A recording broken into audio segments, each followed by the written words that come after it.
RJD chief Lalu Yadav की बेटी रोहिणी आचार्य के लिए पॉइंट ऑफ नो रिटर्न वही था जब पार्टी की चुनावी हार की समीक्षा बैठक में कुछ ऐसा हुआ जिसने उन्हें गहरे तक चोट पहुंचा दी।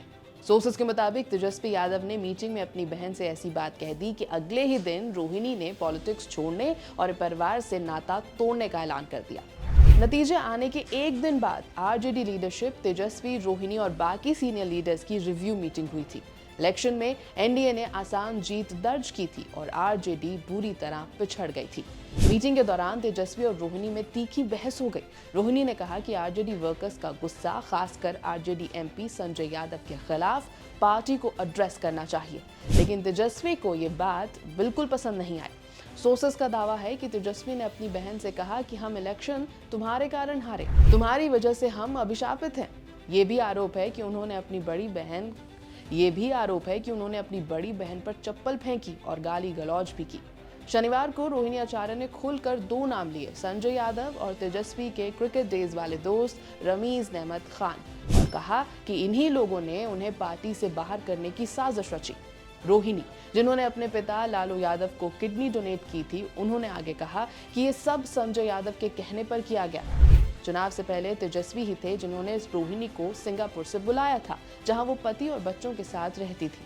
उन्होंने रोहिणी से राघोपुर में कैंपेन करने को कहा, वही सीट जो कभी लालू यादव और राबड़ी देवी के पास रही और जहां से इस बार तेजस्वी खुद लड़ रहे थे।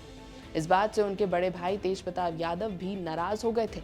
रोहिणी चाहती थी कि वो सारण जिले के असेंबली क्षेत्र में कैंपेन करें ताकि एक यूनाइटेड फेस दिखे, लेकिन तेजस्वी ने उन्हें सिर्फ राघोपुर तक सीमित रख दिया।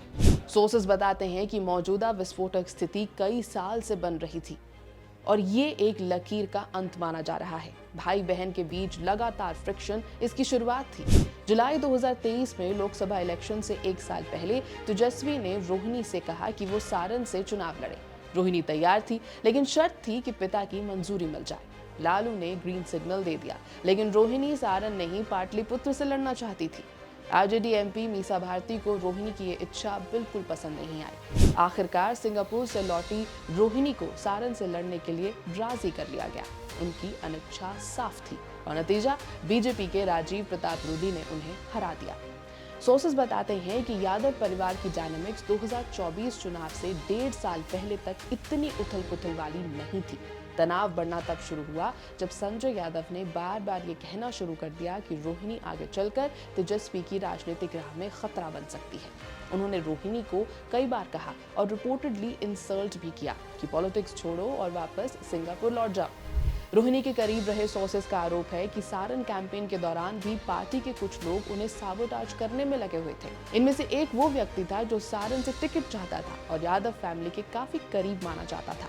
एक और झटका तब लगा जब 2 एमएलए जो रोहिणी को उनकी लोकसभा हार बार बार याद दिला रहे थे, इनको आरजेडी ने असेंबली टिकट्स दे दिए।